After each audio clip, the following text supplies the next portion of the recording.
Tupac and Biggie reign havoc at Spirit Box Guide Studios. Paranormal Chronicles Chapter 1. The live broadcast. The dim lights of the studio cast long, eerie shadows on the walls.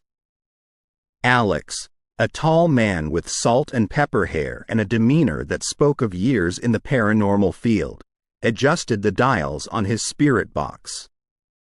The room was filled with an electric anticipation. Tonight was the night he'd promised his vast audience a live connection with Tupac Shakur. "Good evening, listeners," Alex began, his voice smooth and confident. "Tonight, we venture into the unknown, attempting to bridge the gap between our world and the next. I believe I've found a method to contact the legendary Tupac Shakur."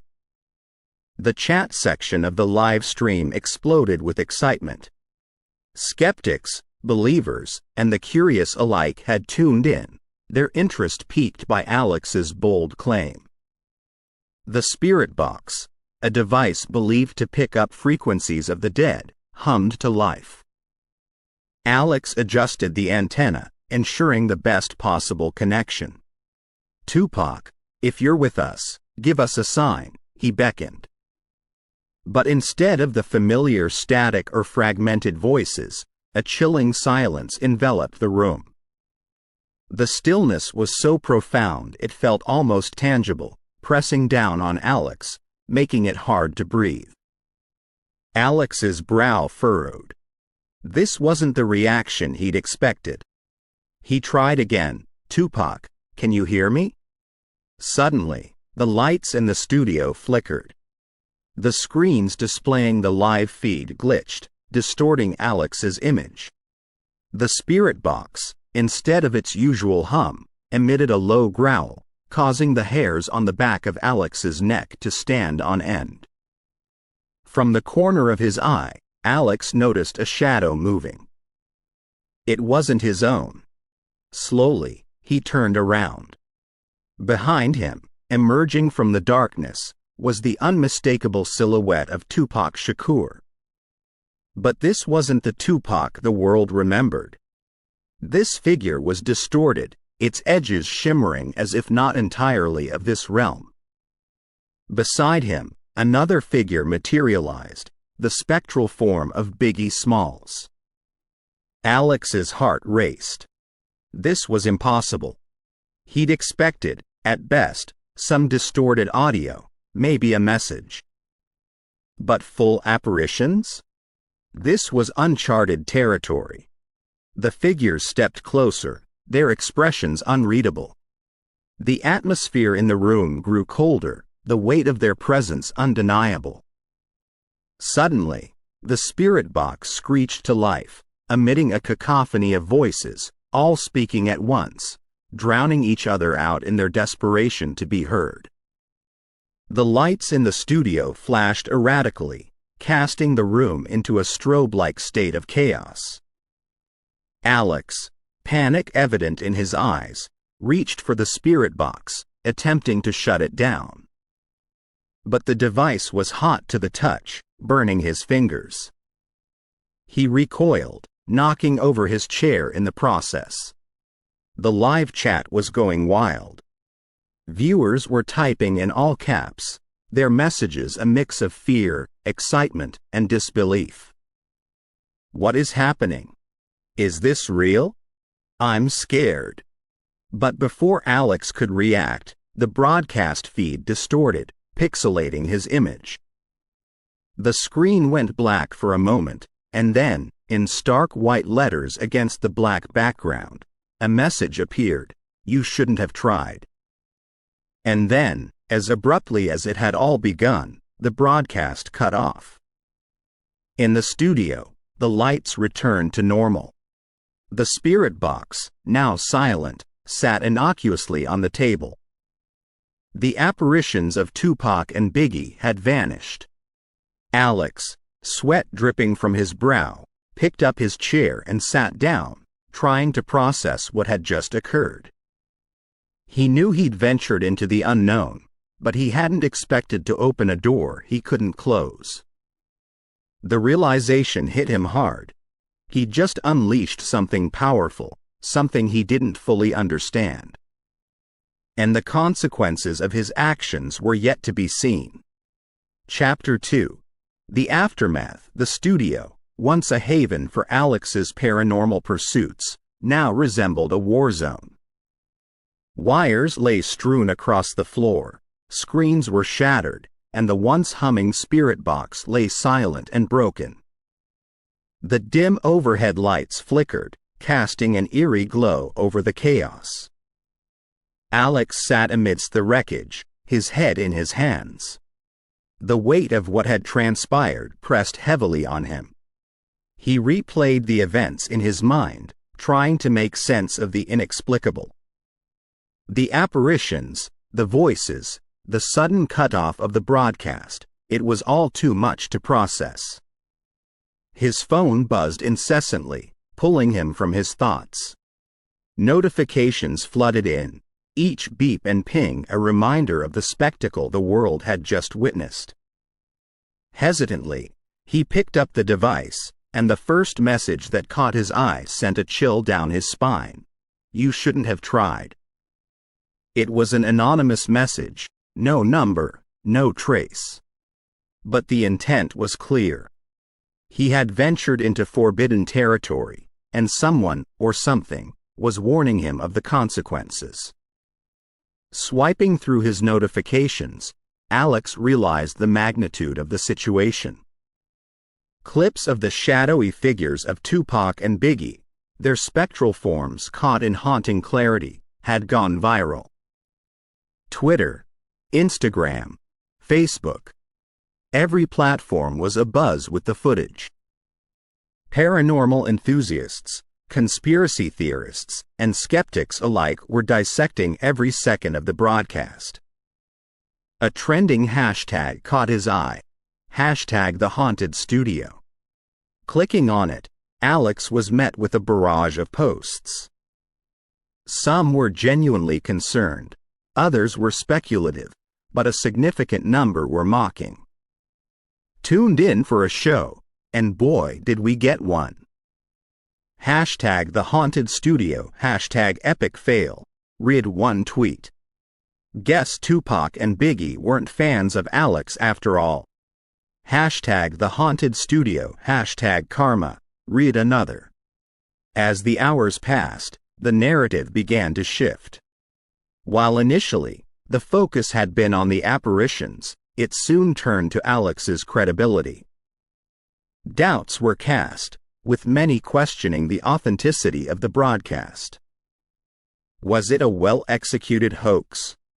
A publicity stunt? Or had they genuinely witnessed the wrath of two legendary spirits?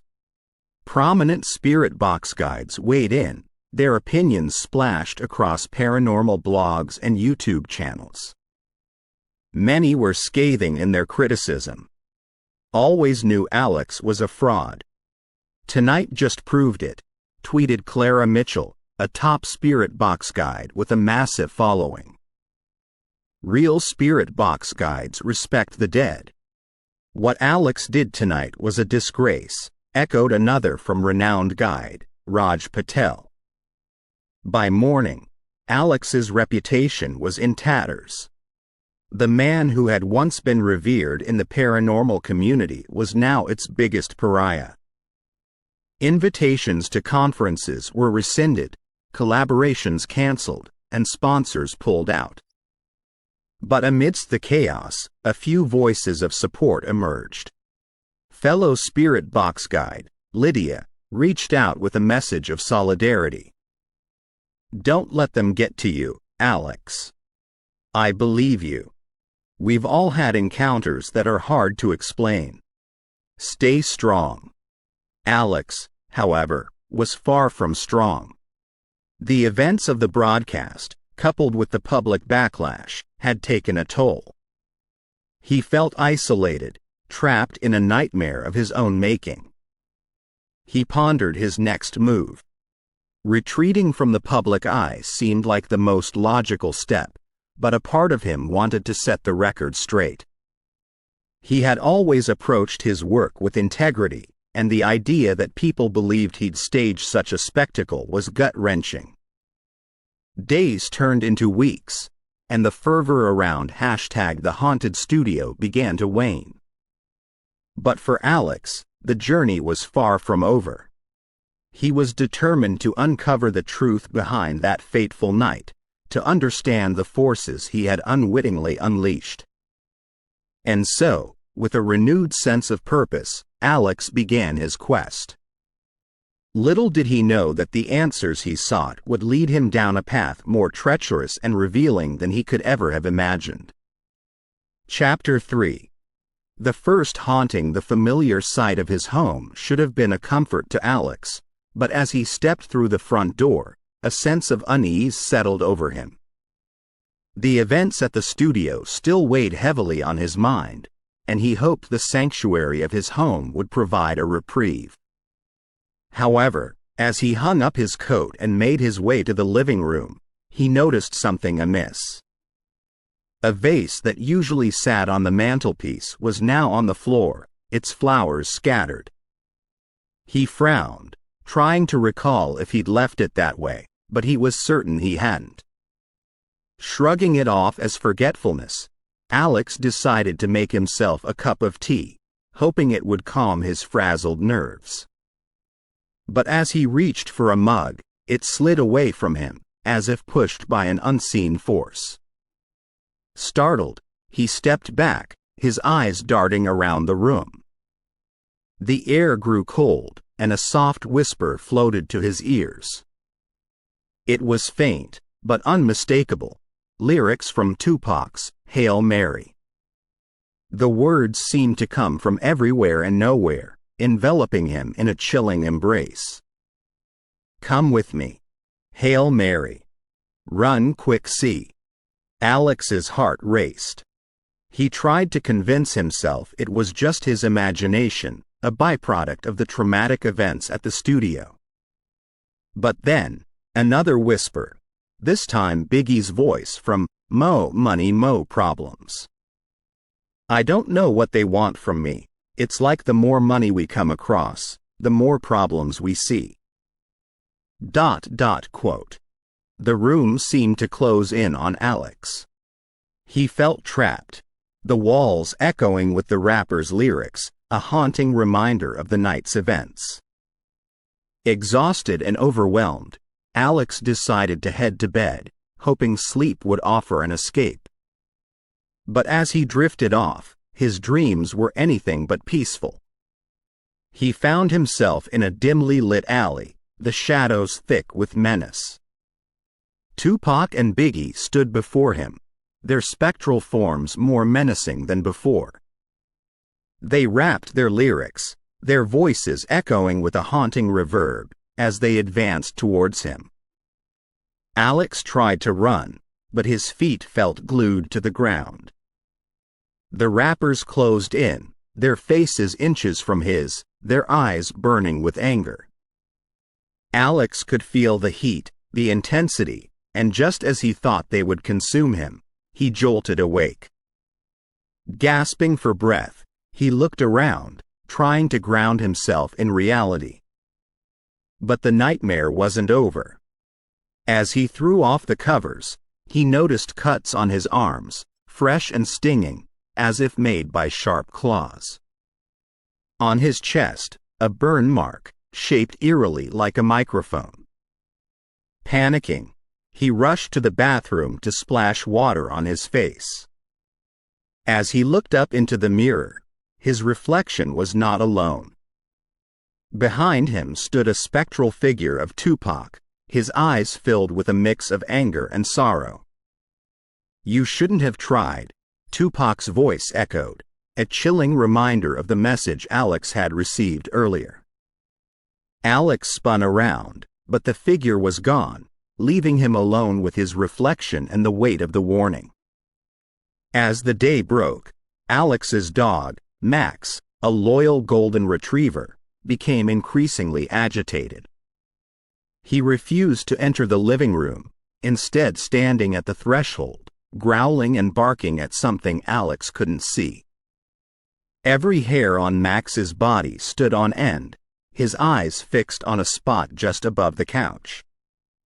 Alex tried to soothe him, but Max wouldn't budge, his growls deepening with every passing second. It was clear. Whatever presence haunted Alex's home was not welcome. The realization hit Alex hard. The events at the studio had not been an isolated incident. He had brought something back with him, something that wasn't going to let him forget. The boundaries between the living and the dead had been blurred, and Alex was caught in the crossfire. Determined to find answers and put an end to the hauntings, Alex knew he had to delve deeper into the world of the paranormal. But with spectral warnings and unseen forces against him, the path ahead was fraught with danger. Chapter 4. The revelation. The morning sun streamed through the windows, casting a warm glow over Alex's study. Surrounded by stacks of books, newspaper clippings, and his laptop, Alex delved deep into the mysterious deaths of Tupac Shakur and Christopher Wallace, better known as Biggie Smalls. He hoped that by understanding their past, he could find a way to appease their restless spirits. Hours turned into days as Alex pieced together the intricate web of conspiracy theories, unsolved mysteries, and countless claims of posthumous sightings. But amidst the sea of information, a pattern began to emerge.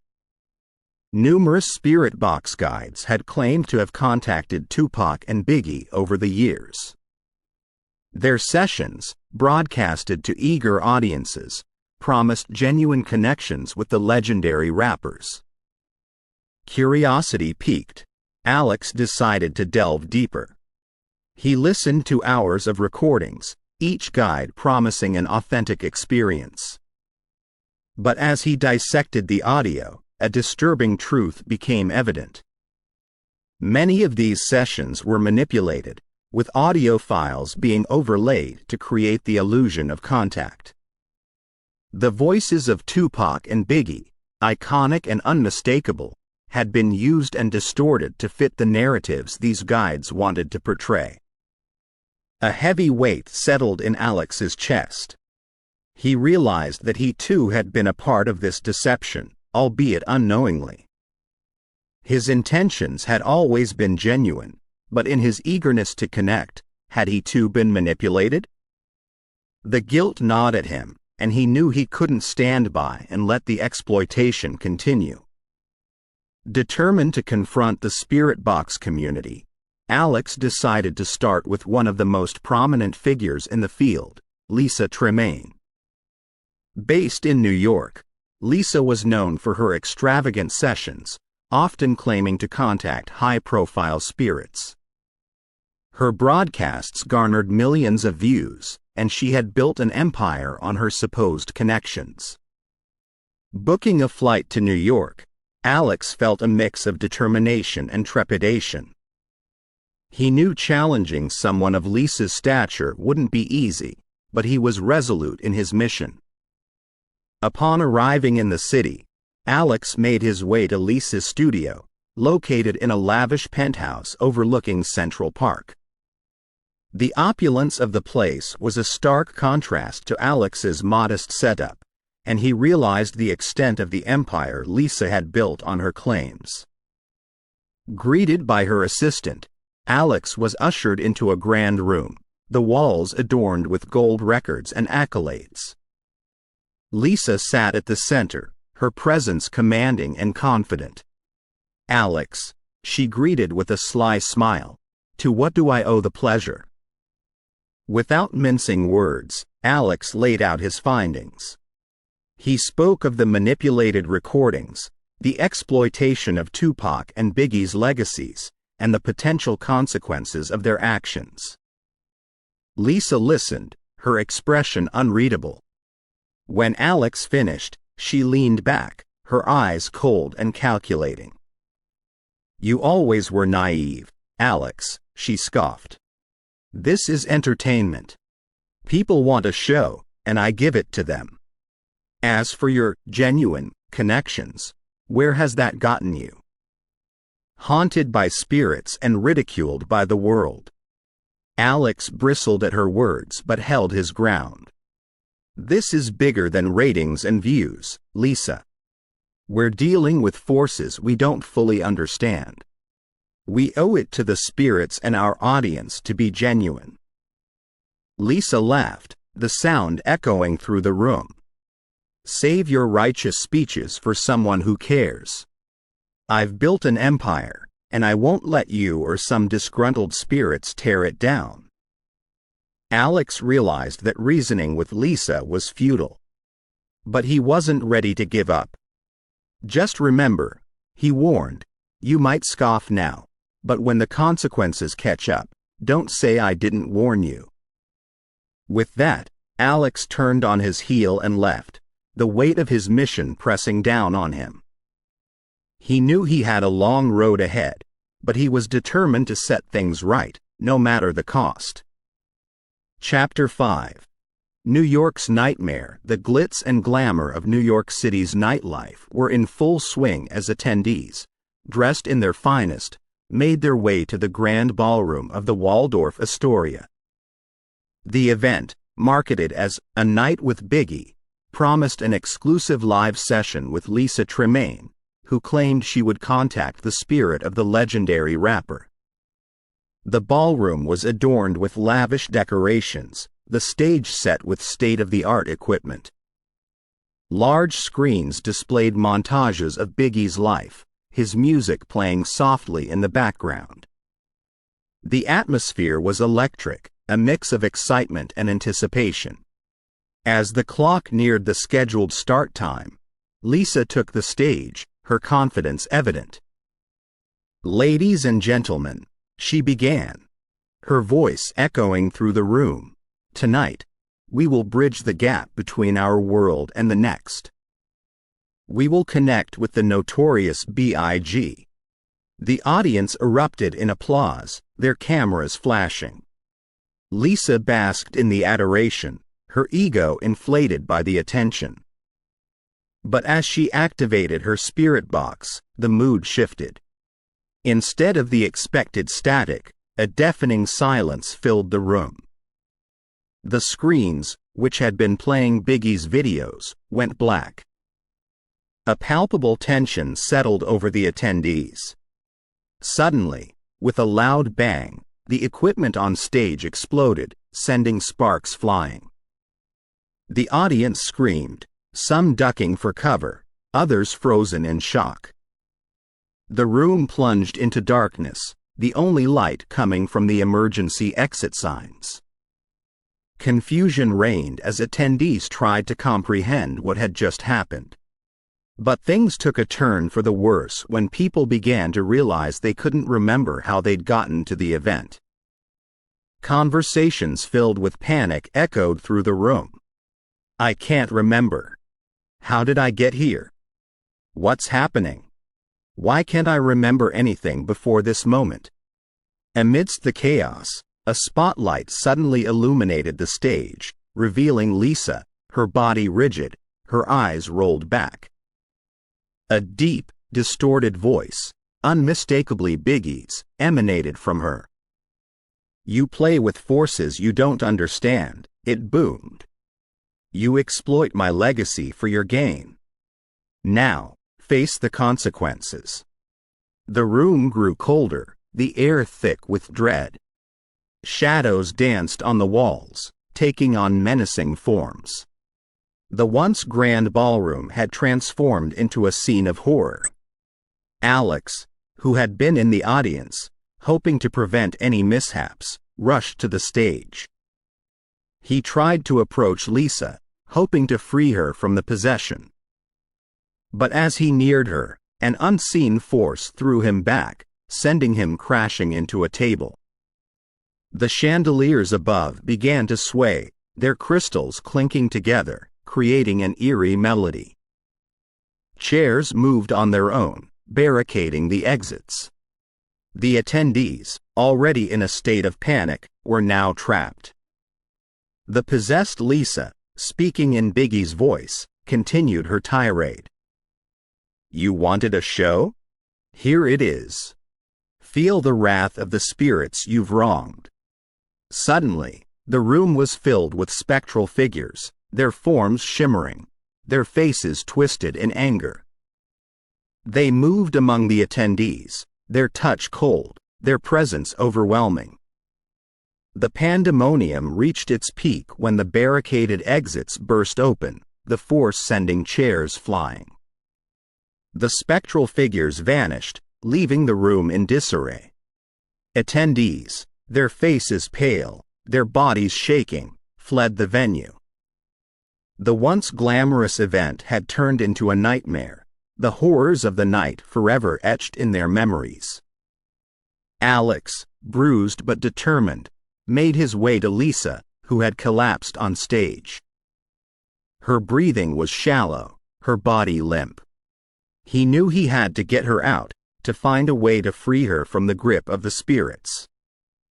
As the sirens of emergency vehicles wailed in the distance, Alex carried Lisa out of the ballroom, the weight of the night's events pressing down on him. He knew this was just the beginning, and the battle against the vengeful spirits was far from over. Chapter 6. The spread. The morning after the disastrous event at the Waldorf Astoria, news outlets were ablaze with headlines recounting the night's horrors. Videos of the possessed Lisa, the spectral apparitions, and the ensuing chaos had been uploaded to every social media platform, garnering millions of views. The hashtag #HauntedNYC event trended globally, and the world was both fascinated and terrified by the events that had unfolded. But New York wasn't the only city experiencing paranormal disturbances. Reports began pouring in from across the country.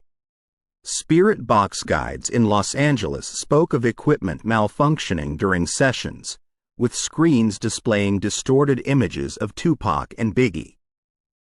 In Chicago, a guide claimed to have been levitated off the ground, her body suspended in midair for several terrifying minutes. Houston wasn't spared either, with multiple guides reporting unexplained burns and cuts after attempting to contact the legendary rappers. Alex's phone was inundated with calls and messages. Guides, both prominent and lesser known, reached out, their voices filled with fear. They spoke of hauntings, possessions, and a growing sense of dread. The paranormal community was in turmoil, and many looked to Alex, hoping he had answers. Feeling the weight of responsibility, Alex knew he couldn't tackle this escalating crisis alone. He reached out to Dr. Elena Martinez, a renowned paranormal expert with decades of experience.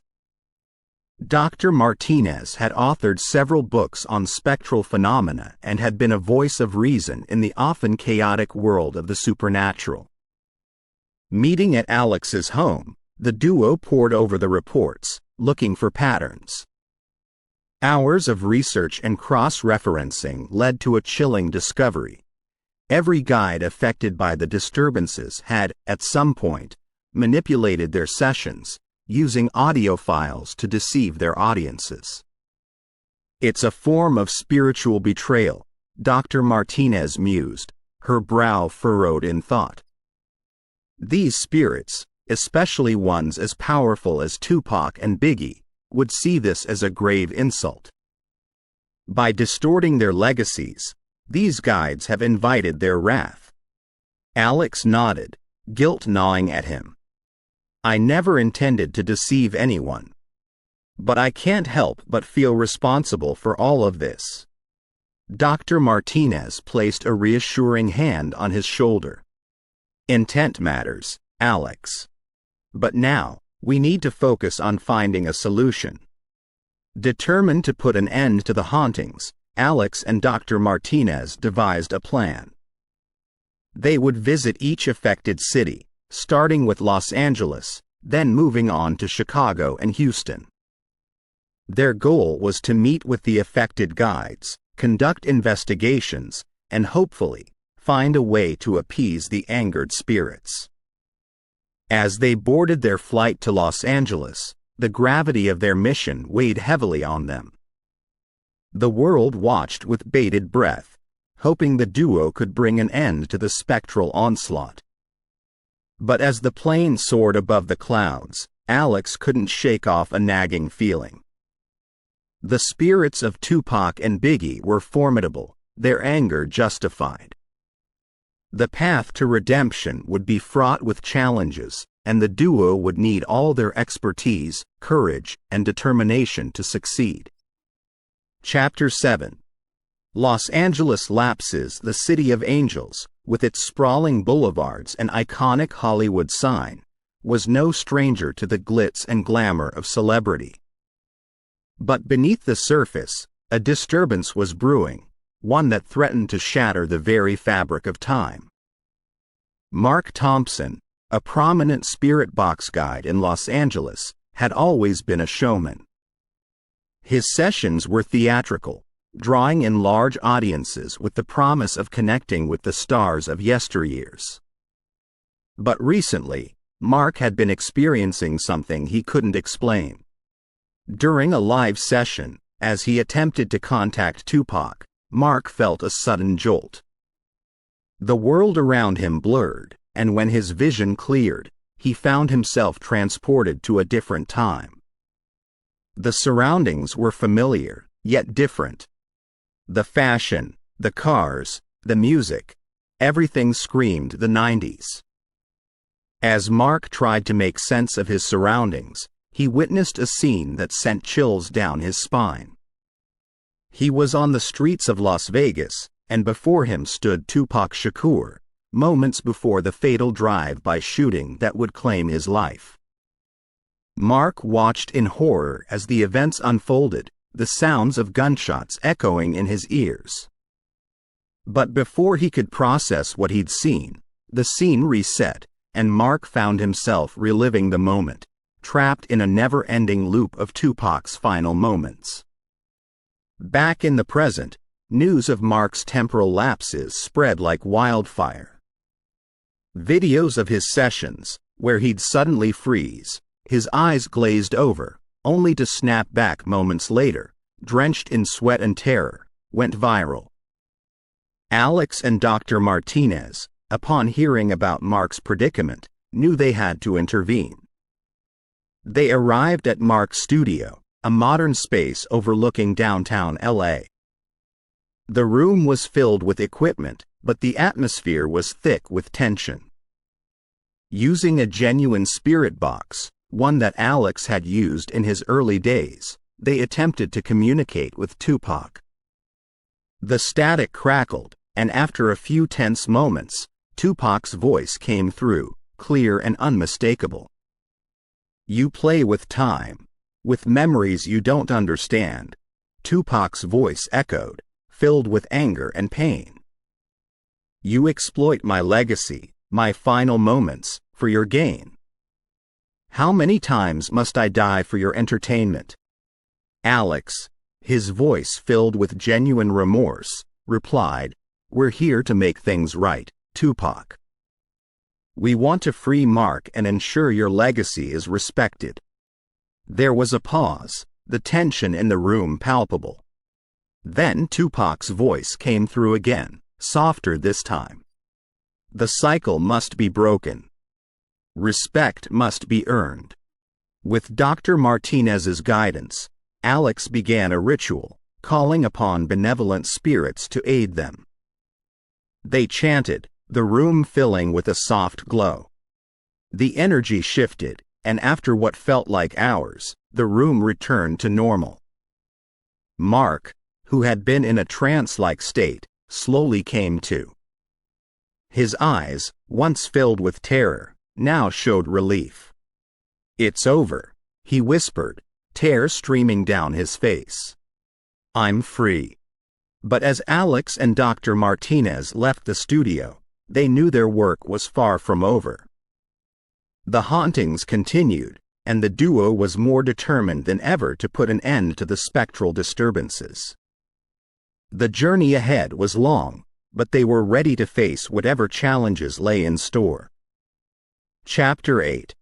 Chicago's curses. The Windy City, with its towering skyscrapers and bustling streets, was home to Sarah Mitchell, one of the most sought-after spirit box guides in the country.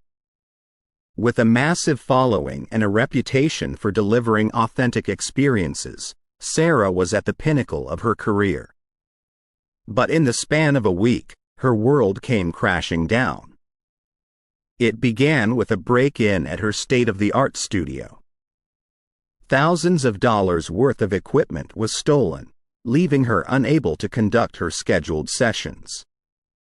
The police were baffled, as there were no signs of forced entry, and the security footage mysteriously went blank during the time of the theft. But the misfortunes didn't stop there. Just days later, a water main burst, flooding her studio and causing extensive damage. And as if that wasn't enough, Sarah was involved in a car accident while on her way to a meeting. Though she escaped with minor injuries, her car was totaled. Whispers began to circulate among her followers. Rumors of a curse spread like wildfire, and one by one, her once loyal fans began to distance themselves, fearing they too would be affected by the string of bad luck. Desperate and isolated, Sarah was on the brink of despair when Alex and Dr. Martinez reached out. Having heard of her predicament, they offered their assistance, hoping to uncover the root of the disturbances. Upon arriving in Chicago, the duo was met with the distraught Sarah. "I don't know what's happening," she sobbed. "It's like everything I've worked for is being taken away." Dr. Martinez, ever the voice of reason, suggested they conduct a séance, hoping to communicate with the spirits and find answers. With Sarah's consent, they set up in her damaged studio, lighting candles and forming a circle. As the séance began, the room grew cold, and a dense fog enveloped them. The air was thick with tension, and after several minutes, a voice, deep and resonant, broke through the silence. "You seek answers." The voice, unmistakably Biggie's, boomed. "But first, the truth must be revealed." Sarah, her face pale, looked down, guilt evident in her eyes. "I've deceived my followers," she admitted, her voice shaking. "I manipulated sessions, used audio files to enhance the experience. I wanted to give them a show, but I lost sight of the genuine connection." Biggie's voice softened. "Your deception has consequences. We want the frauds exposed, the truth to come to light." Alex, sensing an opportunity, spoke up. "We're on a mission to set things right, to ensure the legacies of Tupac and Biggie are respected. If Sarah confesses, will the curse be lifted?" There was a pause, the room filled with anticipation. "Confess, make amends, and the curse will be lifted," Biggie replied. With newfound determination, Sarah took to her social media platforms, admitting her deception and apologizing to her followers. The confession was met with a mix of anger, disappointment, and understanding. But as the days went by, the string of bad luck ceased, and Sarah's life slowly returned to normal. Grateful for Alex and Dr. Martinez's intervention, Sarah vowed to turn over a new leaf, focusing on genuine connections and leaving the theatrics behind. As the duo left Chicago, they knew their journey was far from over. With each city, they were uncovering the depth of deception in the spirit box community. But with each success, they were one step closer to restoring the balance and ensuring the legacies of Tupac and Biggie were honored. Chapter 9. Houston's Horrors. Houston, the sprawling Texan metropolis, was known for its space center, its vibrant art scene, and its rich history. But recently, it had become the epicenter of a paranormal storm that had the entire city on edge. Jake Ramirez, a young and ambitious spirit box guide, had always been a risk-taker. His sessions were known for their intensity, often pushing the boundaries of what was considered safe in the paranormal community. But his latest session had gone horribly wrong. It began subtly. First, Jake noticed that he couldn't taste the spicy Tex-Mex food he loved so much. Then, he realized he couldn't feel the warmth of the sun on his skin or the cool breeze that often swept through the city. Panic set in when he woke up one morning to find that he couldn't see. His world had gone dark, and no amount of light could penetrate the blackness. But the horrors didn't end there. Soon after, he lost his ability to hear, and then, to his utter despair, he found himself mute, unable to call out for help. As word of Jake's condition spread, the paranormal community was abuzz with theories. Some believed he was cursed, while others thought he had angered a powerful spirit. But the truth was far more terrifying. When Alex and Dr. Martinez arrived in Houston, they were met with a scene of chaos. Jake's home had become a hotspot for paranormal activity. Apparitions appeared at all hours, their forms twisted and menacing. Objects floated in midair, and an eerie silence, broken only by the occasional whisper, filled the space. Dr. Martinez, after conducting a preliminary investigation, came to a chilling conclusion. "Jake has unknowingly opened a portal," she said, her voice filled with concern. "And it's not just any portal. It's a direct link to a realm filled with malevolent spirits." The duo knew they had to act fast. With each passing hour, the portal grew stronger, drawing in more spirits and increasing the risk of a full-blown spectral invasion. Using a combination of ancient rituals and modern techniques, Alex and Dr. Martinez began the arduous process of closing the portal. But the spirits weren't going to give up without a fight. They faced resistance at every turn, with the spirits using their powers to hinder their progress. Hours turned into days, and just when it seemed like all hope was lost, a breakthrough occurred. Dr. Martinez, drawing upon her vast knowledge, recited an incantation that seemed to weaken the spirits. Seizing the opportunity, Alex used a specially crafted talisman to seal the portal. As the final words were spoken, the room was bathed in a blinding light. When the light faded, the apparitions were gone, and the oppressive atmosphere had lifted. Jake, who had been in a trance-like state throughout the ordeal, slowly came to. To his amazement, his senses began to return. First, he could hear the soft murmurs of Alex and Dr. Martinez. Then, he felt the warmth of their hands as they helped him up. And finally, as he opened his eyes, he was greeted with the sight of his home, restored to its former state. Tears of gratitude filled Jake's eyes as he hugged Alex and Dr. Martinez. "I can't thank you enough," he whispered, his voice filled with emotion. But as the duo left Houston, they couldn't shake off a nagging feeling. The portal had been closed, but the spirits had tasted freedom. The threat was far from over, and the battle against the spectral forces was only just beginning. Chapter 10. The Gathering Atlanta, with its rich history and cultural significance, was the chosen location for a gathering unlike any other. Alex, having witnessed the wrath of Tupac and Biggie firsthand, knew that the only way to put an end to the hauntings was to unite the spirit box community. He sent out invitations to guides from all over the country, urging them to attend a crucial meeting. The venue was a grand hall in downtown Atlanta, its walls adorned with intricate murals depicting the city's storied past. As the guides began to arrive, there was a palpable tension in the air. Whispers filled the room, with many wondering what had prompted such an urgent gathering. Taking center stage, Alex began to address the crowd. "I've called you all here because we face a threat unlike any other," he began, his voice echoing through the hall. "The spirits of Tupac Shakur and Biggie Smalls are angered, and with good reason."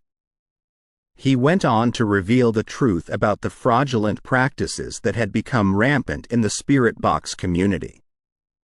He spoke of manipulated audio files, staged sessions, and the exploitation of the legacies of the two rap legends. The revelation was met with a mix of shock, anger, and denial.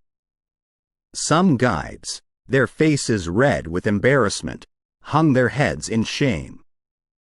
Others, defiant, claimed that their practices were genuine and that Alex was merely trying to tarnish their reputations. But before the arguments could escalate, a massive electrical disturbance rocked the hall.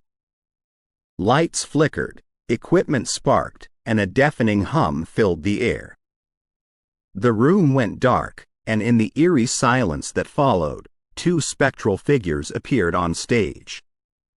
The apparitions, unmistakably Tupac and Biggie, stood tall, their forms shimmering with an ethereal glow. Their eyes, filled with a mix of anger and sadness, scanned the room, settling on each guide. "We demand justice," Tupac's voice boomed, sending shivers down the spines of all present. "Our legacies have been tarnished, our memories exploited. This ends now." Biggie, his voice deep and resonant, added, "You've played with forces you don't understand. It's time to make amends." The room was silent, the weight of their words sinking in. One by one, the guides began to speak up, pledging to stop their deceptive practices and vowing to honor the memories of Tupac and Biggie. Alex, sensing an opportunity, stepped forward. "We need to come together as a community," he said, his voice filled with conviction. "We need to find a way to appease the spirits and ensure that their legacies are respected." He proposed a plan: a tribute concert, celebrating the lives and music of Tupac and Biggie. The proceeds would go to charities chosen by their families, and the event would serve as a public apology, a way to make amends for the wrongs committed. The proposal was met with unanimous approval, and as the guides left the hall, there was a renewed sense of purpose. The battle against the spectral forces was far from over, but with unity and determination, they were one step closer to restoring the balance. Chapter 11. Dallas Deceptions. The Dallas skyline, with its modern skyscrapers and iconic Reunion Tower, shimmered under the Texan sun as Alex and Dr. Martinez drove into the city. But as they neared their destination, a series of unexplained electrical disturbances began to plague their journey. The car's radio emitted a high-pitched static, the GPS malfunctioned, and streetlights flickered erratically as they passed. "Something's not right," Alex muttered, gripping the steering wheel tighter. Dr. Martinez nodded, his eyes scanning the surroundings.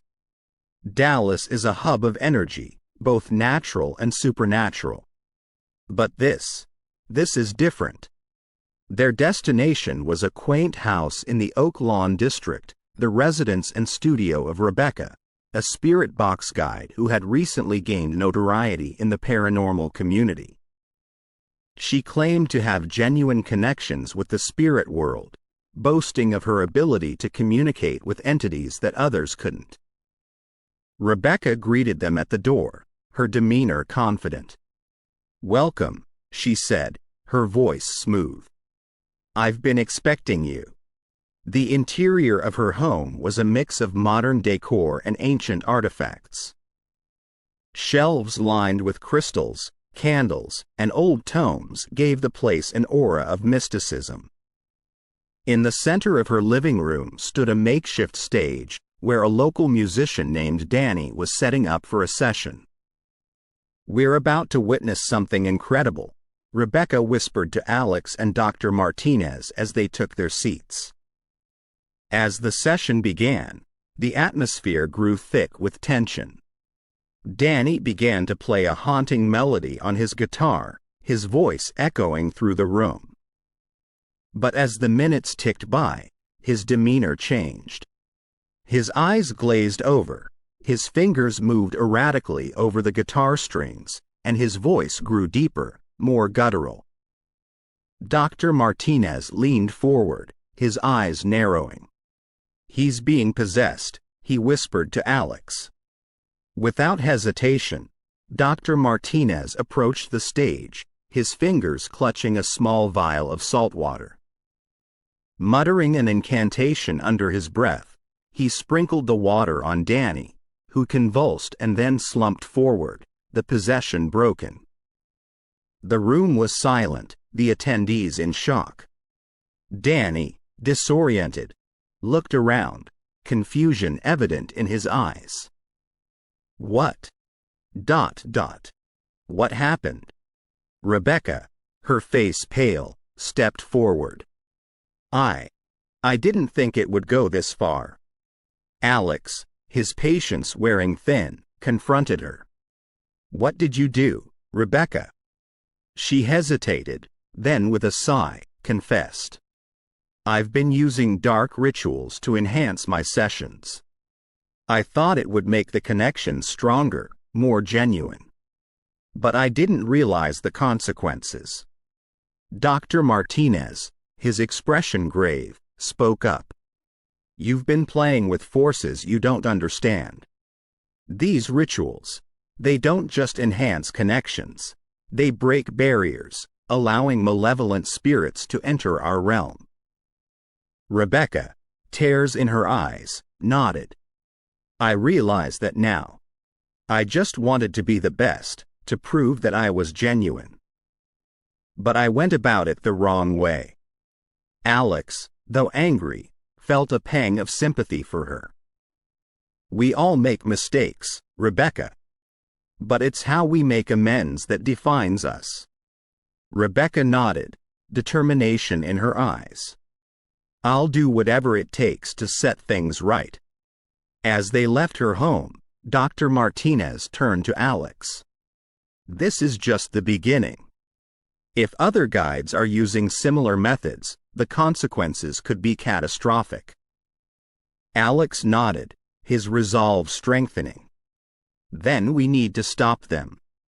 Before it's too late." Chapter 12. Denver's dark arts. Denver's majestic Rocky Mountains served as a backdrop to a city that was now becoming a hotbed of paranormal activity. As Alex and Dr. Martinez drove through the city streets, they could feel the weight of unseen eyes upon them. Rumors had spread about spectral stalkers, spirits bound and controlled, haunting the living with an intensity that was both relentless and terrifying. Their first stop was a local library where they hoped to find records or any historical context that might explain the sudden surge in paranormal activity. While Dr. Martinez pored over ancient texts, Alex struck up a conversation with a librarian named Clara. "You're not the only ones looking into the strange happenings," Clara whispered, glancing around to ensure no one overheard. "There's a group of spirit box guides in the city. They've been dabbling in darker practices." She handed Alex a small piece of paper with an address. "They meet here. But be careful. They don't take kindly to outsiders." That night, the duo found themselves outside a dilapidated mansion on the outskirts of Denver. The faint glow of candles could be seen through the cracked windows, and eerie chants echoed through the night. Slipping inside, they found themselves in a grand hall where a circle of spirit box guides stood, their hands joined, chanting incantations. In the center of the circle, spirits writhed in agony, bound by ethereal chains. These were the spectral stalkers, controlled and used by the guides for their own purposes. Hiding behind a tattered curtain, Alex and Dr. Martinez began to document the ritual, capturing evidence of the dark arts in play. But as the ritual reached its climax, Dr. Martinez could no longer stand idle. He began to chant a counterspell, his voice rising above the din. The room was plunged into chaos. The ethereal chains binding the spirits shattered, releasing them from their torment. The spirit box guides, taken by surprise, scattered in panic. But as the dust settled, a shadowy figure emerged from the darkness. Tall and imposing, with piercing eyes that seemed to see right through them, the figure approached Alex and Dr. Martinez. "You should not have interfered," the figure hissed, its voice echoing with a supernatural resonance. "You may have freed these spirits, but there are others, more powerful entities that you cannot even fathom." Dr. Martinez stepped forward, his voice firm. "We will not stand by while innocent spirits are tormented. We will expose your practices and put an end to this." The figure chuckled, a sound that sent shivers down Alex's spine. "You may try, but know this: the depth of our conspiracy is vast. You are meddling in forces beyond your understanding." With a final warning glance, the figure vanished into the shadows, leaving Alex and Dr. Martinez in the now silent mansion. As they made their way out, the weight of their discovery weighed heavily on them. The conspiracy was larger than they had imagined, and the dangers they faced were growing. "We need to be careful," Dr. Martinez said as they drove away. "But we can't stop now. We have to expose the truth." Alex nodded, determination burning in his eyes. "We've come this far. We won't back down now." Chapter 13. San Francisco's shadows. San Francisco's iconic fog rolled in, enveloping the city in a thick, gray blanket. The Golden Gate Bridge, usually a beacon of vibrant red against the blue of the bay, was now barely visible. But as Alex and Dr. Martinez soon discovered, the fog concealed more than just landmarks. It hid spirits that roamed the streets, causing disturbances and chaos wherever they went. As they navigated the winding roads of the city, they were approached by a young woman with raven black hair and piercing green eyes. "You're the ones investigating the spirit box guides, aren't you?" she asked, her voice tinged with urgency. Alex nodded. "We are." "And you are?" The woman extended her hand. "Lily. I'm a spirit box guide here in San Francisco. I've been trying to expose the frauds for months, but every time I get close, I face threats, both from the living and the dead." Dr. Martinez raised an eyebrow. "You've seen the spirits too?" Lily nodded. "They're everywhere. And they're angry. The guides here have been manipulating them, using them for profit. It's a whole network, and it runs deep." As they delved deeper into the city's paranormal underbelly, Dr. Martinez began to act strangely. He became distant, lost in thought, and at times seemed to be conversing with someone only he could see. One evening, as the fog grew particularly thick, a spirit emerged from the mist, its form familiar to Dr. Martinez. "Isabella," he whispered, his voice filled with pain. Lily looked between the spirit and Dr. Martinez, realization dawning on her face. "She's from your past, isn't she?" Dr. Martinez nodded, tears in his eyes. "She was my sister. She passed away when we were children. I never got to say goodbye. Isabella's spirit, though clearly tormented, reached out to Dr. Martinez. They're using me, brother. They won't let me rest. Alex, putting a comforting hand on Dr. Martinez's shoulder, turned to Lily. We need to put an end to this. For Isabella and all the other spirits. Together, the trio formulated a plan. Using Lily's insider knowledge, they identified key players in the network of fraudulent guides. They gathered evidence, documenting the manipulation and exploitation of spirits. One night, in a clandestine meeting atop one of the city's many hills, they confronted the leaders of the network. The fog served as a fitting backdrop, the spirits swirling around, their cries echoing in the night. You can't stop us, one of the guides sneered. The spirits are ours to command. But as he spoke, the spirits began to rally around Alex, Lily, and Dr. Martinez. With a combined effort, they channeled their energy, breaking the bonds that held the spirits captive. The fraudulent guides, realizing they were outnumbered and outpowered, fled into the night, their network exposed and their reign of terror ended. As dawn broke, Isabella's spirit approached Dr. Martinez.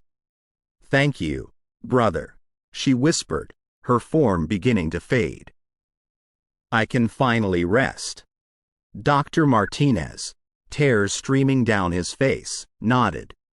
Goodbye, Isabella. Lily, watching the tender moment, turned to Alex. We did it. The spirits are free. Alex nodded, looking out over the city as the fog began to lift.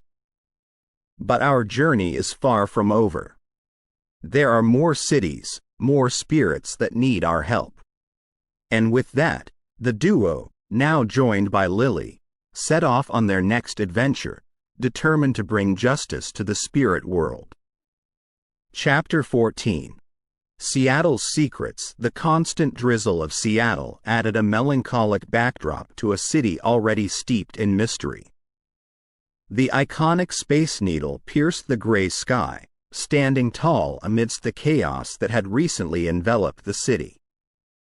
People across Seattle were forgetting crucial parts of their lives, leading to widespread panic and confusion. Families were torn apart, professionals forgot years of training, and the city's very history seemed to be erasing itself.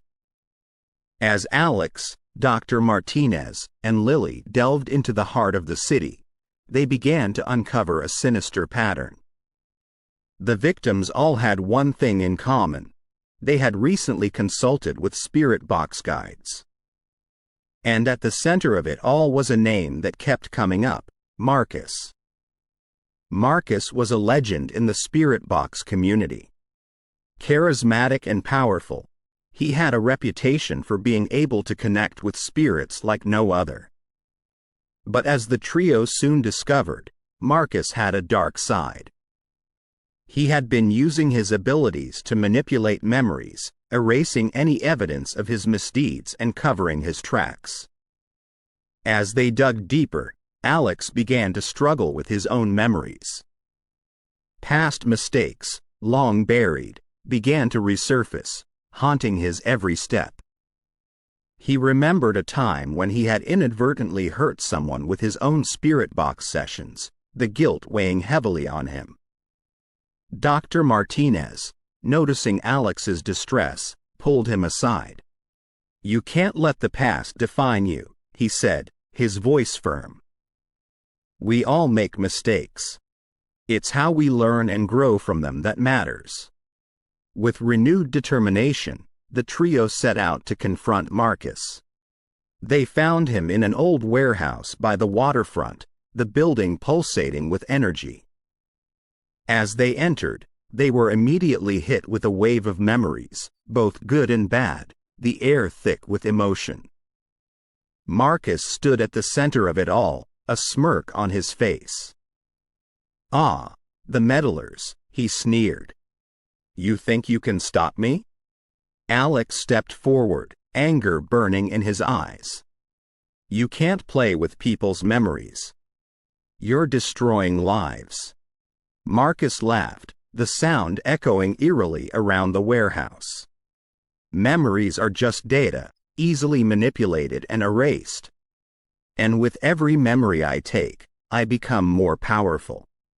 A battle of wills ensued, with Marcus using his abilities to try and erase Alex, Dr. Martinez, and Lily's memories. But the trio, drawing on their combined strength, resisted. They channeled their energy, trying to restore the memories Marcus had taken. The warehouse became a battleground, with memories manifesting as spectral figures, fighting on both sides. The air was thick with tension, the outcome uncertain.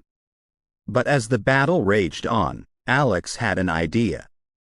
Drawing on his own painful memories, he projected them towards Marcus, overwhelming him with guilt and remorse.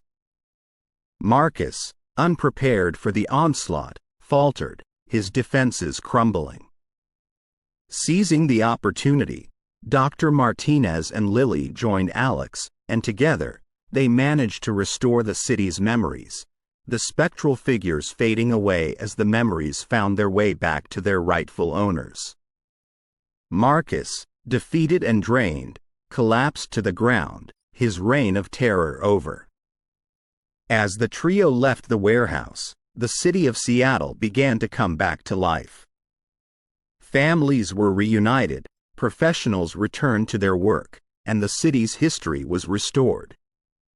Lily, looking out over the city, turned to Alex and Dr. Martinez. We did it, she said, a smile on her face. We saved the city. Dr. Martinez nodded, his eyes filled with pride. But our journey is far from over. There are more cities, more spirits that need our help. And with that, the trio set off on their next adventure, determined to bring justice to the spirit world. Chapter 15.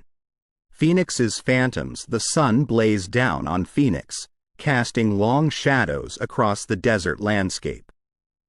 But it wasn't just the heat that was making the city's residents uncomfortable. Spirits, normally hidden in the shadows, were now appearing in broad daylight, causing panic and confusion. Apparitions of long-lost loved ones, historical figures, and unknown entities roamed the streets, turning the city into a living ghost town. As Alex, Dr. Martinez, and Lily drove into the city, they could feel the energy shift.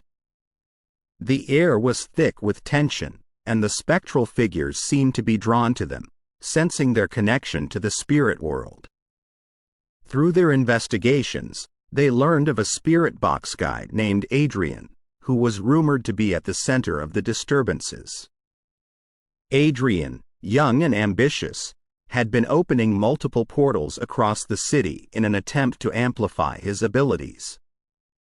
But in doing so, he had unwittingly unleashed a horde of spirits, both benevolent and malevolent. As they approached Adrian's studio, Dr. Martinez grew quiet, lost in thought. Sensing something was amiss, Alex turned to him. What's wrong? Dr. Martinez hesitated, then sighed. Adrian. He's my nephew. We lost touch years ago after a disagreement about the ethics of our profession. I never thought he'd go down this path. The revelation added a layer of complexity to their mission. They needed to close the portals and restore order, but they also needed to reach Adrian on a personal level. Entering the studio, they were immediately confronted by Adrian, his eyes wild with a mix of fear and defiance. Uncle, he spat at Dr. Martinez. Come to lecture me again? Dr. Martinez took a deep breath, trying to keep his emotions in check. Adrian, look around you. Look at what you've done. This isn't the way. Adrian laughed bitterly. You always thought you were better than me, always judging. But I've surpassed you. I've tapped into powers you can't even comprehend. As they argued, Alex and Lily set to work, using their combined abilities to locate and close the portals. But with each portal they closed, they faced resistance from malevolent entities, eager to remain in the physical realm. The battle was intense, with Alex and Lily drawing on every ounce of their strength and knowledge. But with each portal they closed, the atmosphere in the city began to lighten, the spirits slowly returning to their rightful places. Meanwhile, Dr. Martinez continued to plead with Adrian, trying to break through his anger and pride. Adrian, please, he implored. You have to stop this. You're hurting people, hurting the spirits. This isn't who you are. Adrian, tears streaming down his face, looked around at the chaos he had caused. I just wanted to be powerful, to be respected. But I've lost my way. With a heavy heart, he joined Alex and Lily, using his abilities to help close the remaining portals. The trio, now a quartet, worked together, and soon, the city of Phoenix was free from the phantoms that had plagued it. As the sun set, casting a golden hue over the city, Adrian turned to Dr. Martinez. I'm sorry, Uncle, he whispered. I want to make things right. Dr. Martinez nodded, pulling his nephew into a tight embrace. We'll do it together. And with that, the group set off, determined to continue their mission to bring justice to the spirit world and heal the rifts they encountered along the way. Chapter 16. Nashville's Nightmares. Nashville, the heart of country music, was always alive with melodies, both day and night. But recently, a haunting silence had replaced the usual hum. Residents were plagued by terrifying nightmares, so vivid and real that many feared closing their eyes. The city that once thrived on dreams was now afraid of them. As Alex, Dr. Martinez, Adrian, and Lily entered the city, they could sense the palpable fear. Conversations with locals revealed that the nightmares weren't just random. They all had a similar theme. Spirits, some recognizable and others not, would torment the dreamers, their faces twisted in anger and pain. The team quickly traced the source to a spirit box guide named Calvin. Unlike other guides they had encountered, Calvin wasn't seeking power or fame. Instead, he was using spirits to induce fear, feeding off the negative energy it produced. As they delved deeper into the mystery, Alex began to experience the nightmares firsthand. His past mistakes, especially his initial deception as a spirit box guide, played out in vivid detail. Each night, he would wake up drenched in sweat, the weight of his guilt pressing down on him. Dr. Martinez, seeing his friend's torment, realized they needed to act fast. We need to confront Calvin, he declared. The longer we wait, the stronger he becomes. Their investigation led them to the Grand Ole Opry, the iconic venue that had seen countless performances over the years. But now, it was the stage for a different kind of showdown.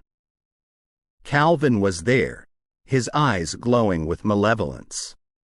Around him, spirits swirled, their faces reflecting the pain and fear they had been forced to inflict. You shouldn't have come here, Calvin hissed. This is my city now. Without warning, he unleashed the spirits on the team. The air was thick with tension as they battled, trying to free the spirits from Calvin's control. As the battle raged on, a voice rang out, cutting through the chaos.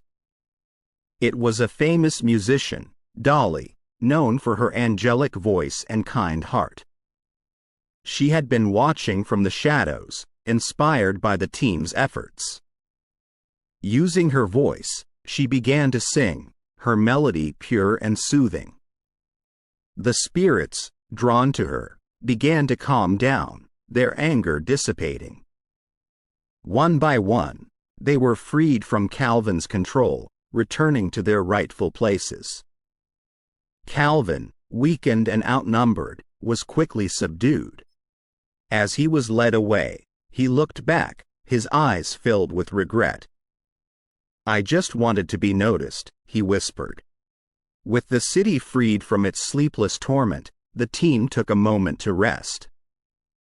Dolly approached them, gratitude shining in her eyes. "You saved my city," she said. "If you ever need help, just call." And with that, the team set off, their spirits lifted by the knowledge that they had allies in their mission to bring justice to the spirit world. Chapter 17. Boston's betrayals. Boston, with its cobblestone streets and rich history, was the next stop on their journey. The city's past was a tapestry of tales, from revolutionary heroes to literary legends. But now, it was about to add another chapter, one of betrayal and deceit. Upon their arrival, the team was contacted by a local spirit box guide named Ethan. They had crossed paths with him before and considered him an ally. Ethan claimed to have crucial information about a major network of fraudulent guides operating out of Boston. Eager to get to the bottom of this, Alex, Dr. Martinez, Adrian, and Lily agreed to meet him at the historic Paul Revere house. The old building, usually a beacon of history and education, felt different that night. The air was heavy, and an eerie silence enveloped the surroundings. As they entered the main hall, Ethan greeted them with a sly smile. "Glad you could make it," he said, his voice dripping with insincerity. Before they could react, the doors slammed shut, and the room was plunged into darkness. From the shadows, a horde of spirits emerged, their intentions clear. It was an ambush. Ethan's voice echoed through the room. "You think you're the only ones trying to control the spirit world? There's more at play here than you can imagine." The team was surrounded, with spirits closing in from all sides. But Dr. Martinez, drawing from his vast knowledge and experience, began to chant in an ancient language. The spirits hesitated, confused and disoriented. Seizing the moment, Alex and Adrian fought their way through, trying to reach the main door. Lily, using her spirit box, tried to communicate with the spirits, seeking any allies among them. The battle was intense, with each member of the team using their unique skills to fend off the spirits. But with Dr. Martinez's chants and Lily's communication, they managed to turn the tide. One by one, the spirits began to retreat, leaving Ethan alone and defenseless. "You may have won this battle," Ethan spat, "but the war is far from over." With Ethan subdued, the team regrouped, taking a moment to catch their breath. The betrayal stung, especially coming from someone they had trusted. But it also strengthened their resolve. "We can't let this deter us," Alex declared. "There are still many out there who need our help." Dr. Martinez nodded in agreement. "Betrayal is a part of life, but it's how we respond that defines us." With renewed determination, the team set out, ready to face whatever challenges lay ahead in their mission to bring justice to the spirit world. Chapter 18. New Orleans. Netherworld. New Orleans, with its vibrant culture and rich history, was a city that pulsed with life. The melodies of jazz filled the air, intertwined with the scents of Creole cuisine. But beneath the lively facade, a shadow had fallen over the city. The spirits that once roamed freely, adding to the city's charm, were now being controlled, their wills bent to the desires of a single, powerful guide, Madame Laveau. Rumors of Madame Laveau's control had reached Alex and Dr. Martinez even before they set foot in the city. Known for her deep knowledge of the spirit world and her mastery over voodoo, she had harnessed the power of the city's spirits to increase her own influence. Residents, both living and spectral, lived in fear of her wrath. As they navigated the city's winding streets, they could feel the weight of Madame Laveau's presence. Spirits, once playful and mischievous, now moved with a somber purpose, their actions clearly directed by an unseen hand. Realizing the magnitude of the challenge they faced, Alex and Dr. Martinez knew they needed allies. They sought out the city's voodoo practitioners, hoping to find those who still resisted Madame Laveau's control. In the heart of the French Quarter, they met with Mama Odette, a voodoo priestess known for her wisdom and strength. Madame Laveau has upset the balance, she told them. She draws power from the spirits, but gives nothing in return. We must restore the balance if we are to free the city. Together, they devised a plan. A massive ritual, drawing on the combined power of the city's voodoo practitioners, would be conducted. The aim was to free the spirits from Madame Laveau's control and weaken her grip on the city. The ritual was set for the night of the new moon, a time of rebirth and new beginnings. In a secluded courtyard, surrounded by ancient oak trees draped in Spanish moss, the practitioners gathered. Candles flickered, casting dancing shadows on the walls as drums beat a steady rhythm. As the ritual began, the air grew thick with energy. Chants filled the air, rising in intensity as the practitioners called on the spirits to break free. Alex and Dr. Martinez, standing at the center of the circle, could feel the power surging around them. Hours passed, and as dawn began to break, a deafening silence fell over the courtyard. The spirits, once bound to Madame Laveau's will, were now free. Their joyous laughter and playful antics returned, filling the city with renewed energy. Madame Laveau, weakened by the loss of her spectral army, went into hiding, her reign of terror finally at an end. Grateful for their liberation, the city's residents decided to celebrate in the only way they knew how, with a massive Mardi Gras parade. Floats adorned with images of spirits and voodoo symbols wound their way through the streets, with residents dancing and singing in celebration. As the parade reached its climax, Mama Odette took the stage, her voice ringing out over the crowd. Today, we celebrate not just our freedom, but the spirits that make our city unique.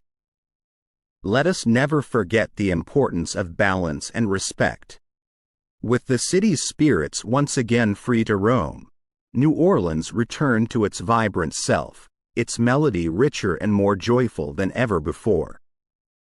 Chapter 19. Orlando's Ominous Omens. Orlando, the city of dreams and magic, where families from around the world came to experience joy and wonder. But recently, the city's famed theme parks had become the epicenter of a different kind of magic. Guests reported seeing apparitions on rides, hearing ghostly whispers in queues, and feeling cold spots in the sunniest of areas. Upon their arrival, Alex and Dr. Martinez were immediately struck by the palpable tension in the air. The usually bustling parks had an undercurrent of fear. They began their investigation at the most affected park, where a popular roller coaster had been temporarily shut down due to the intensity of the hauntings. As they delved deeper, they discovered that a local spirit box guide named Victor was harnessing the city's inherent energy. Orlando, with its concentration of joy, dreams, and imagination, was a potent source of spiritual energy. Victor was channeling this energy to amplify his sessions, but in doing so, he was disturbing the resting spirits of the area. While Dr. Martinez focused on understanding the extent of the disturbances, Alex was confronted with a personal challenge. Among the restless spirits was a familiar face from his past, Clara, a childhood friend who had tragically passed away in an accident. She was angry and confused, her spirit manipulated by Victor's actions. She blamed Alex for not being there for her and sought revenge. The reunion was painful for Alex. Memories of their shared past, the laughter, the dreams, and the fateful day of the accident flooded back. But he knew he had to help Clara find peace. With Dr. Martinez's guidance, they conducted a ritual at the heart of the theme park, right under the fireworks display. The vibrant colors in the sky mirrored the intense battle on the ground. They aimed to free the spirits, redirect the city's energy, and confront Victor. The climax of the ritual saw Alex communicating directly with Clara, apologizing for the past and assuring her of his lasting friendship. With tears in his eyes, he watched as Clara's spirit, finally at peace, faded away with a smile. Victor, realizing the depth of his actions and the pain he had caused, repented. He vowed to never misuse his abilities again and to work towards genuinely helping spirits. The city, grateful for the duo's intervention, offered them a place to rest and recuperate. The theme parks returned to their joyful state, with families once again experiencing the magic without fear. But as Alex and Dr. Martinez looked out over the city's skyline, they knew their journey was far from over. There were still many cities to visit, many spirits to help, and many wrongs to right. The road ahead was long, but they were ready. Chapter 20. Miami's massive showdown. Miami, with its pristine beaches and vibrant nightlife, was a city that thrummed with energy. But as Alex and Dr. Martinez stepped onto its sun-kissed shores, they felt a different kind of energy, one that was charged with anticipation and tension. The culmination of their journey awaited them here, and they knew that the final confrontation would be unlike any they had faced before. Word had spread of their impending arrival, and as they made their way through the city, they were joined by allies they had made along their journey. Mama Odette from New Orleans, Mark from Los Angeles, and Lily from San Francisco, among others, stood by their side, ready to lend their expertise and power. Together, they formed a formidable force, united in their goal to restore balance to the spirit world. The city's usually bustling beaches were eerily quiet, the waves lapping gently at the shore as if whispering secrets of the impending battle. As night fell, the beaches transformed into ethereal battlegrounds. Spirits, both benevolent and malevolent, clashed in a dazzling display of power and will. The air was thick with energy, and the very sand seemed to vibrate with intensity. At the heart of the chaos was the mastermind behind the entire conspiracy, Damien, a spirit box guide whose ambition knew no bounds. He sought to control the spirit world, bending it to his will and using its power to further his own ends. His presence was overpowering, his energy dark and suffocating. Alex and Dr. Martinez, flanked by their allies, confronted Damien. The beach around them became the epicenter of the battle, with spirits swirling and colliding, their cries echoing in the night. Damien, with his deep knowledge of the spirit world, proved to be a formidable opponent. He summoned spirits to his aid, each more powerful than the last, trying to overwhelm the duo and their allies. But Alex, Dr. Martinez, and their team were not to be underestimated. Drawing on their combined knowledge, experience, and power, they managed to hold their ground. The battle raged on, with neither side giving an inch. As dawn approached, the tide began to turn. Mama Odette, using her voodoo expertise, managed to bind some of Damien's most powerful spirits, weakening him. Lily, with her deep connection to the spirits of San Francisco, called upon them for aid, their energy bolstering the group. Mark, drawing on the power of Los Angeles, created a barrier, protecting them from Damien's attacks. With Damien weakened and outnumbered, Alex and Dr. Martinez saw their chance. Using a genuine spirit box, they communicated directly with the spirits under Damien's control, urging them to break free. One by one, the spirits turned on Damien, their combined power too much for him to handle. As the sun rose, casting its golden light on the beach, Damien was defeated. The spirits, once under his control, were now free, their energy returning to the natural balance of the world. Exhausted but triumphant, Alex, Dr. Martinez, and their allies looked out over the city, knowing that they had achieved something monumental.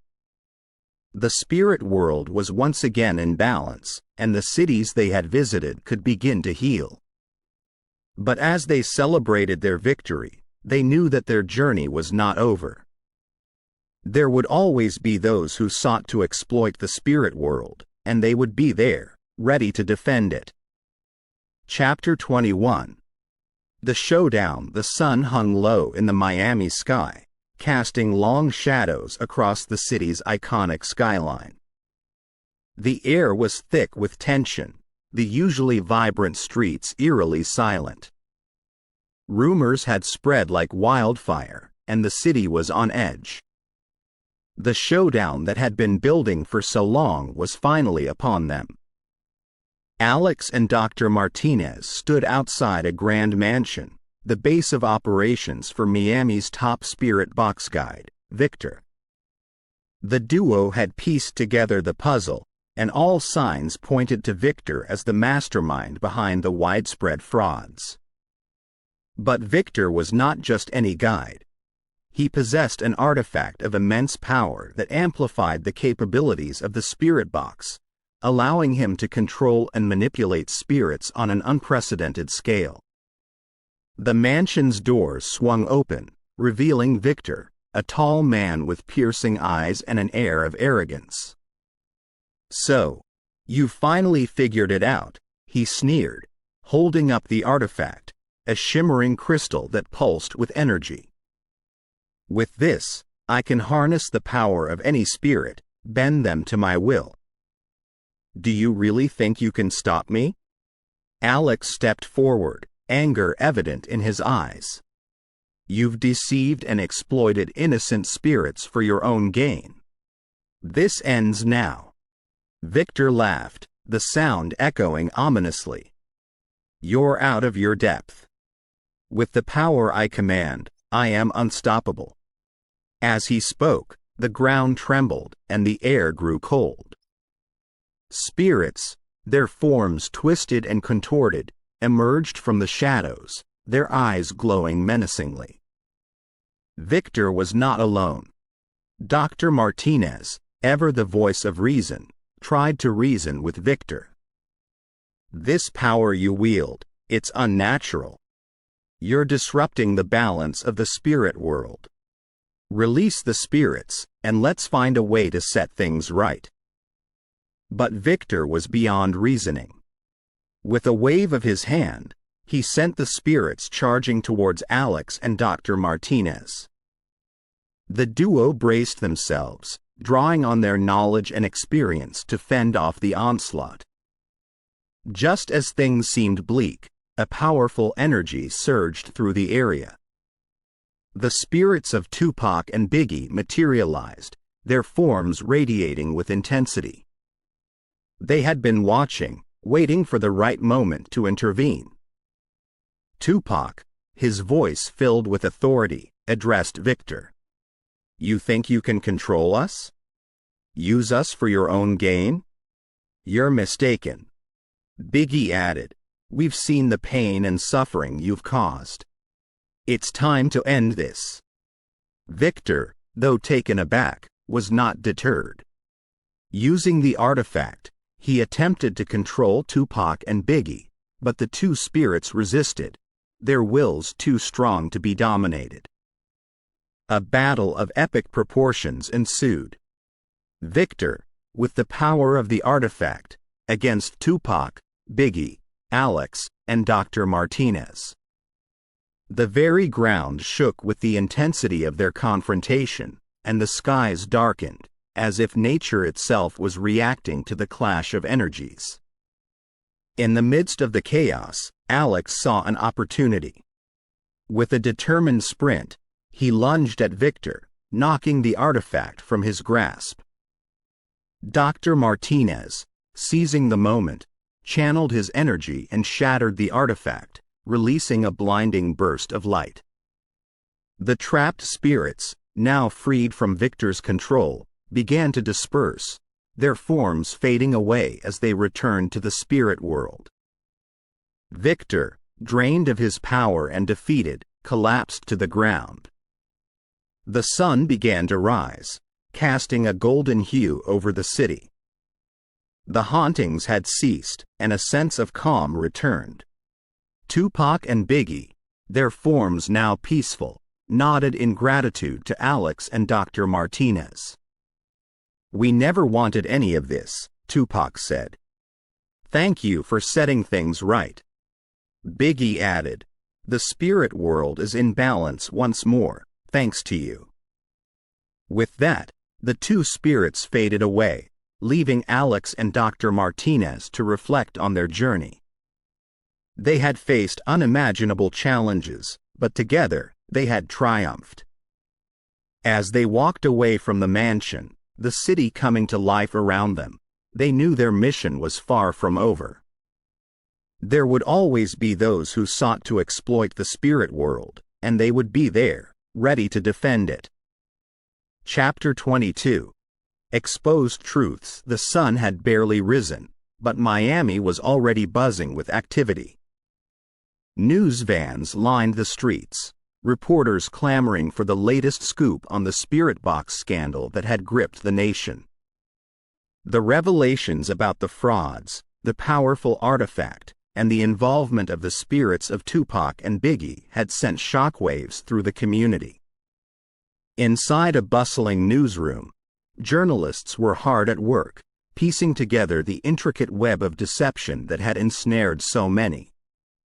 Screens flashed with headlines like "Spirit Box Scandal, The Truth Revealed," and "Guides Exposed, The Dark Side of the Spirit World." As the day progressed, whistleblowers from various studios began to come forward, sharing their stories and providing evidence of the widespread fraud.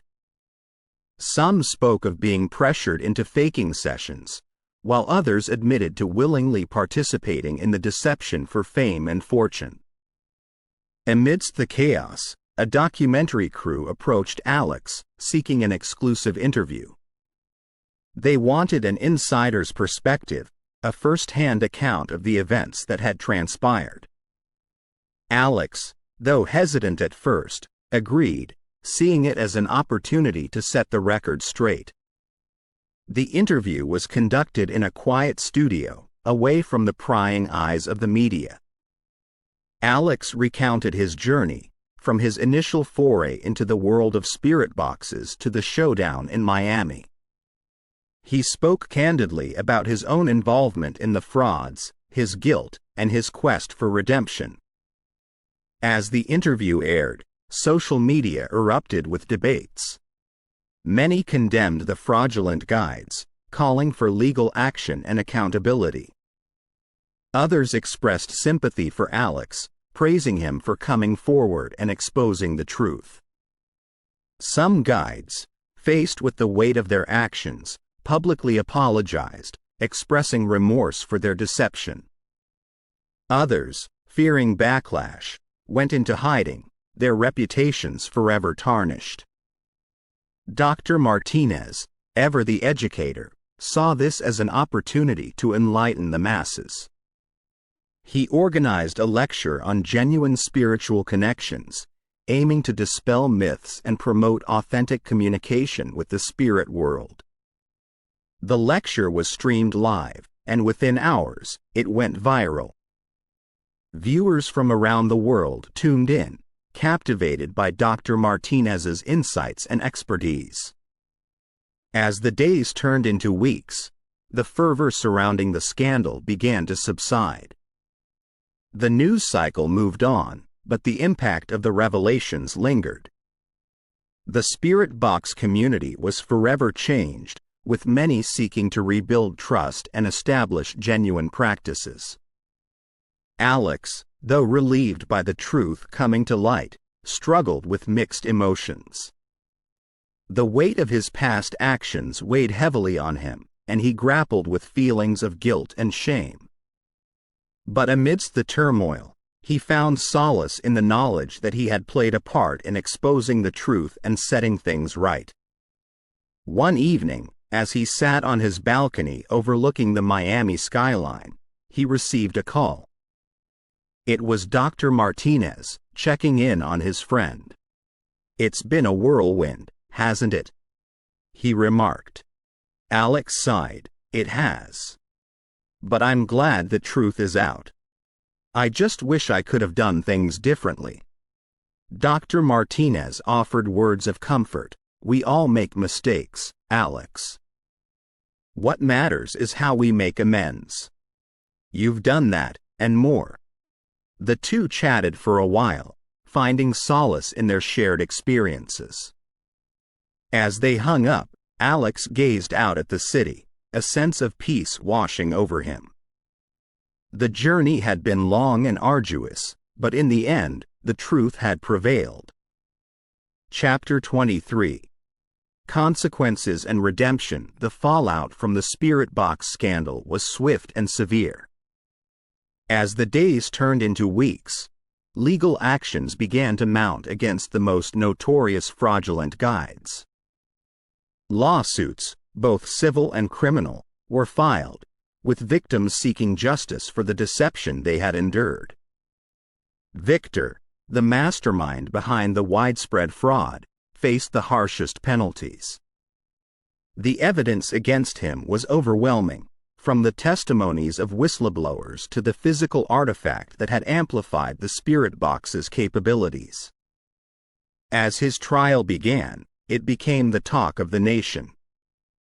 Every day, news outlets provided updates, with pundits dissecting every detail. But it wasn't just the legal consequences that Victor had to contend with. The court of public opinion had rendered its verdict, and he was vilified. Former fans turned against him, and his reputation was in tatters. While Victor's fate was being decided, a shift began to occur within the spirit box community. Many of the guides, once involved in the deception, began to seek redemption. They turned to genuine spiritual practices, hoping to reconnect with the spirit world in an authentic manner. For some, it was a journey of self-discovery, while for others, it was a way to make amends for past wrongs. Alex and Dr. Martinez, having played a pivotal role in exposing the truth, found themselves at the center of this transformation. Many approached them, seeking guidance and training. They were seen as beacons of hope, individuals who had navigated the treacherous waters of deception and emerged with their integrity intact. Recognizing the need for genuine training, the duo began hosting workshops. They traveled across the country, teaching authentic spirit box techniques. Their sessions were a blend of theory and practice, with participants learning the history of spirit communication and then applying that knowledge in hands-on sessions. As the workshops gained popularity, stories began to emerge of genuine, heartwarming connections made through the spirit box. Families reconnected with lost loved ones, receiving messages of love and comfort. Individuals found closure, communicating with spirits that had played significant roles in their lives. One evening, after a particularly moving session in San Diego, Alex returned to his hotel room. Exhausted, he was about to turn in for the night when he noticed a blinking light on his spirit box. Curious, he turned it on, adjusting the frequencies. What he heard next sent chills down his spine. A familiar voice, unmistakably Tupac's, echoed through the speaker. "You did right by us," it said. Moments later, another voice, Biggie's, chimed in, "Respect." The message was brief, but its impact was profound. Alex sat in stunned silence, tears forming in his eyes. The weight of the past few months, the guilt, the battles, and the redemption, all came crashing down. But amidst the whirlwind of emotions, one feeling stood out: gratitude. The next morning, Alex shared the experience with Dr. Martinez. The two sat in quiet reflection, taking in the magnitude of the journey they had undertaken. They had faced challenges, both external and internal, but had emerged stronger and more resolute. As the days turned into weeks, and weeks into months, the spirit box community began to heal. The wounds of deception were deep, but with time and genuine effort, they began to mend. The focus shifted from the scandal to the genuine connections that could be made, the bridges between the living and the spirit world. And at the heart of this transformation were Alex and Dr. Martinez, two individuals who had faced their demons and emerged as champions of truth and authenticity. Their journey was a testament to the power of redemption and the enduring human spirit. Chapter 24. A new dawn. The sun cast a golden hue over the city as Alex and Dr. Martinez stood on the balcony of what was once Alex's famous studio. The past few months had been a whirlwind of revelations, confrontations, and transformations. But today marked the beginning of a new era. "We've come a long way, haven't we?" Dr. Martinez remarked, looking out at the horizon. "We have," Alex replied, "and we have a long way to go. But today, we start a new chapter." The duo had called a press conference, and reporters from various news outlets had gathered below. The buzz of anticipation was palpable. As they stepped up to the podium, cameras flashed, and a hush fell over the crowd. "Ladies and gentlemen," Alex began, "we are here to announce the formation of the Spiritual Integrity Organization, or SIO." Dr. Martinez took over. "The CO will set the gold standard for spirit box practices. We aim to ensure that every guide, every practitioner, operates with integrity, authenticity, and respect for the spirits they communicate with." The crowd murmured in approval. Alex continued, "We will offer certifications, rigorous training, and continuous education. Those certified by the CO will be recognized as genuine and ethical guides." The announcement was met with applause. The spirit box community had been yearning for direction, for a beacon of hope, and the CO promised to be just that. As the press conference concluded, Alex and Dr. Martinez gave a tour of the transformed studio. Gone were the flashy lights and high-tech equipment. In their place stood a serene, sacred space dedicated to genuine spiritual communication. The studio had been reborn as the CO headquarters. That night, as Alex drifted into sleep, he found himself in a familiar dreamscape. The setting was a vast stage, reminiscent of a concert from the 90s. The crowd roared in anticipation, and as the spotlight focused on center stage, the figures of Tupac and Biggie emerged. They looked at Alex, their expressions a mix of gratitude and pride. Tupac stepped forward. "You've done right by us, Alex. You've given our spirits a voice, a chance to be heard." Biggie nodded in agreement. "You've turned the tide, man. Made sure that our legacy, and the legacy of all spirits, is respected." Alex, overwhelmed with emotion, could only nod. The dream felt so real, so vivid. As the rappers faded away, their voices echoed, "Thank you." Waking up the next morning, Alex felt a renewed sense of purpose. The dream had been a validation, a sign that he was on the right path. He was determined to ensure that no one else would be deceived by fraudulent guides. Over breakfast, Dr. Martinez shared a personal story. "You know, Alex," he began, "my connection to the spirit world is deeply personal. When I was a child, I lost my sister. It was sudden, unexpected. I was devastated. But one night, she visited me in a dream. She told me she was okay, that she was watching over me. That dream changed my life. It's why I dedicated myself to understanding the spirit world, to ensuring that others could find the same comfort I did." Alex listened, moved by Dr. Martinez's revelation. It explained the doctor's passion, his unwavering commitment to their cause. The duo sat in reflective silence, taking in the weight of their journey. They had faced challenges, both personal and external, but had emerged stronger. With the formation of the CO, they had laid the foundation for a brighter future, one where the spirit world and the living could coexist in harmony and mutual respect. Chapter 25.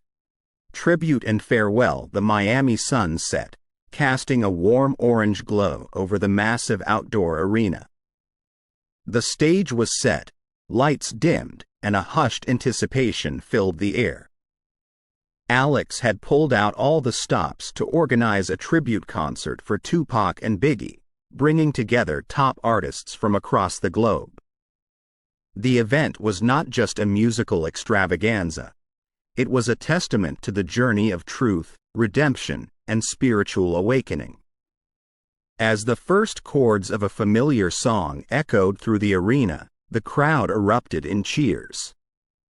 One by one, renowned artists took the stage, performing iconic hits of Tupac and Biggie, infusing each song with raw emotion and passion. The atmosphere was electric, with fans singing along, their voices rising in unison, creating a mesmerizing symphony. The event was being broadcasted live, with millions tuning in from every corner of the world. Social media was abuzz with updates, photos, and videos, capturing the essence of the concert. But beyond the music and the performances, there was something else, something intangible. Attendees described feeling a palpable spiritual presence, a gentle, comforting energy that enveloped the arena. As the concert progressed, the energy intensified. And then, during the final song, a rendition of "Changes" by Tupac, something miraculous happened. The stage lights dimmed, and the arena was bathed in a soft blue glow. As the chorus began, spectral figures of Tupac and Biggie materialized on stage. They weren't performing. They were simply there, standing side by side, looking out at the sea of fans. The crowd was in awe, many in tears, witnessing the peaceful spirits of the two legends. It was a moment of pure magic, a testament to the power of genuine spiritual connections. The figures didn't speak. They didn't need to. Their presence was a message, a sign of gratitude and peace. As the song concluded, the figures slowly faded, leaving behind an arena filled with emotion. Alex took the stage, his eyes glistening with tears. He took a moment, letting the weight of the event sink in, then began his speech. "Tonight, we've come together to celebrate the legacy of two legends, Tupac and Biggie," he began. "But beyond the music, beyond the performances, tonight is about truth, redemption, and the power of genuine connections. We've been on a journey that has shown us the importance of integrity, of being true to ourselves and to the spirits we connect with." He continued, "The spirits of Tupac and Biggie have taught us a valuable lesson. They've shown us the consequences of deceit, but they've also shown us the power of forgiveness. Tonight, we honor them, not just for their music, but for the message they've brought to us." The crowd erupted in applause, resonating with Alex's words. Dr. Martinez joined him on stage, and together, they thanked the attendees, the artists, and everyone who had supported their mission. The concert concluded with a grand fireworks display, lighting up the Miami sky. As the final sparks faded, attendees left the arena with a renewed sense of purpose, inspired by the events of the night. The story of Alex, Dr. Martinez, and the spirits of Tupac and Biggie had come full circle. From the initial live broadcast that set things in motion to the grand tribute concert, it had been a journey of discovery, challenges, and ultimately, redemption.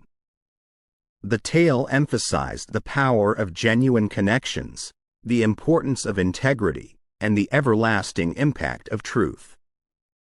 If you have enjoyed our Paranormal Spirit Box Havoc scary story, please visit us at Paranormal Untold Stories. Come to listen to more of our scary stories collection. Paranormal Untold Stories encourages you to contact us if you have your own untold story that you would like our professionals team to put online as a scary story. Thank you. Please follow our YouTube channel, Paranormal Untold Stories, and encourage others to do the same. Paranormal Untold Stories.